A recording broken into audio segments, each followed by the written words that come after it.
गुजरात के उस अमरेली में एक बेटी, पाटीदार की बेटी, उसका सरघस निकाला गया, पट्टे से उनको मारा गया। गलती क्या थी उसकी? एक जगह पे छोटे से पगार में वो टाइप का काम करती थी। भाजपा के दो बड़े नेता की लड़ाई में एक खत टाइप किया, वो खत क्यों टाइप किया करके उसका गुनाह हो गया और उसको वहां से मारा गया। और उसी भाजपा का एक गुट का एक नेता जो एमपी भी रह चुके हैं, वो कल कहता है कि मैं नार्को एनालिसिस टेस्ट के लिए तैयार हूं, अगर दूसरे भाजपा वाले ग्रुप के सामने है वो भी नार्को एनालिसिस टेस्ट करवा ले। तो ये दो, वो कहते हैं ना, हमारे वहां गुजराती में कहावत है सर कि पाडानी लड़ाई में झाड़नो खो।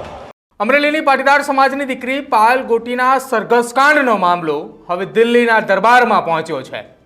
નમસ્કાર, આપ જોઈ રહ્યા છો ન્યૂઝરૂમ ને આપની સાથે હું છું પ્રદીપ। ગુજરાતની અંદર છેલ્લા 1 મહિના કરતાં વધારે સમયથી ચર્ચિત મુદ્દો એ રહ્યો કે પાટીદાર સમાજની દીકરી પાયલ ગોટીનું જાહેરમાં સરઘસ કાઢવું। આ સરઘસકાંડના મામલે ગુજરાત સરકારે અનેક એક્શનો લીધી। તપાસ કમિટી બનાવી કે જેમાં એસએમસીના વડા નિલીપ રાયને તપાસ સોંપવામાં આવી।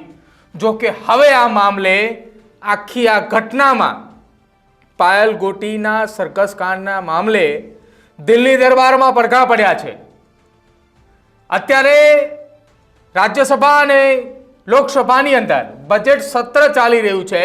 એ બજેટ સત્ર દરમિયાન રાજ્યસભાના સાંસદ અને ગુજરાત પ્રદેશ કોંગ્રેસ અધ્યક્ષ શક્તિસિંહ ગોહિલે રાજ્યસભાની અંદર સવાલ ઉઠાવ્યો છે અને સવાલ ઉઠાવતા તેમણે કહ્યું છે કે ગુજરાતના અમરેલીમાં પાટીદાર સમાજની એક દીકરીનું જાહેરમાં સરઘસ કાઢવામાં આવે છે અને સરઘસ શેના માટે કાઢવામાં આવે છે કે ભારતીય જનતા પાર્ટીના બે જૂથ આમને સામને આવે છે કે જેના કારણે એક દીકરીનું સરઘસ કાઢવામાં આવે છે। બે જૂથની જ્યારે વાત કરવામાં આવી રહી હતી ત્યારે શક્તિસિંહ ગોહિલે રાજ્યસભાની અંદર જે નિવેદન આપ્યું તમે પહેલા સાંભળો અને ત્યારબાદ એ બે જૂથ વિશે પણ વાત કરવી છે। महिला सम्मान की बात अभिभाषण में हुई है। अभी ह्यूमन राइट कमीशन ने एक संज्ञान लिया। गुजरात के उस अमरेली में एक बेटी, पाटीदार की बेटी, उसका सरघस निकाला गया, पट्टे से उनको मारा गया।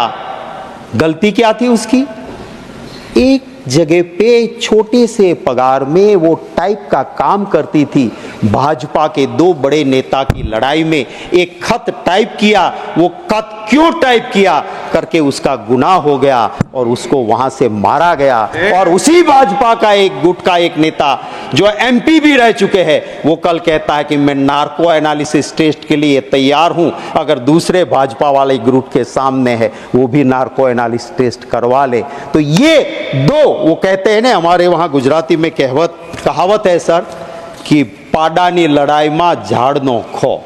इस मीन्स बड़े दो बुल जब लड़ते हैं आपस में तो निर्दोष पेड़ मारे जाते हैं। भाजपा के इन गुटों की लड़ाई में उस बेटी को प्रॉब्लम हुई।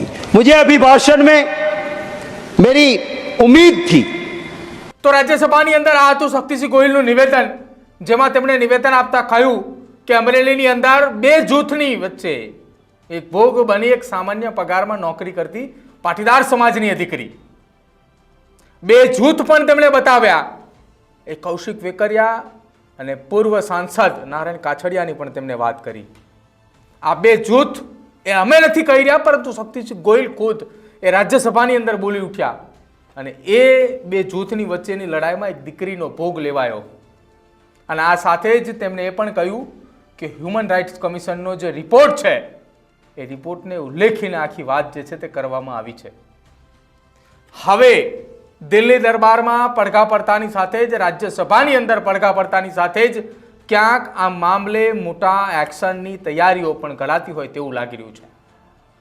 જ્યારે શક્તિસિંહ ગોહિલ રાજ્યસભાની અંદર આ ચર્ચા કરી રહ્યા હતા, વાતચીત મૂકી રહ્યા હતા, ત્યારે રાજ્યસભાની અંદર લગભગ 60 કરતાં વધારે રાજ્યસભાના સાંસદો ઉપસ્થિત હતા અને તેમની ઉપસ્થિતિની અંદર જ્યારે શક્તિસિંહ ગોહિલે આ મુદ્દો ઉઠાવ્યો છે તો આગામી સમયની અંદર પાયલ ગોટીના સમર્થનની અંદર પાયલ ગોટીને ન્યાય મળે તે માટેથી હવે નિલીપ રાયના રિપોર્ટની રાહ જોવામાં આવી રહી છે। જો એ રિપોર્ટ બાદ પણ કોઈ એક્શન ના લેવામાં આવે તો ક્યાંક આ મુદ્દે ન માત્ર ગુજરાત પરંતુ અન્ય રાજ્યની અંદર પણ વિરોધની શરૂઆત થાય તેવું લાગે છે ને હજુ પણ આગામી સમયની અંદર રાજ્યસભા અને લોકસભાની અંદર પણ આ મુદ્દો ઉઠે તેવી શક્યતાઓ લાગી રહી છે, કેમ કે રાજ્યસભાના સાંસદ શક્તિસિંહ ગોહિલે તો મુદ્દો ઉઠાવ્યો, હવે આ જ મુદ્દો ક્યાંક લોકસભાની અંદર જ્ઞાનીબેન ઠાકોર પણ ઉઠાવી શકે તેવી શક્યતાઓ વ્યક્ત થઈ રહી છે.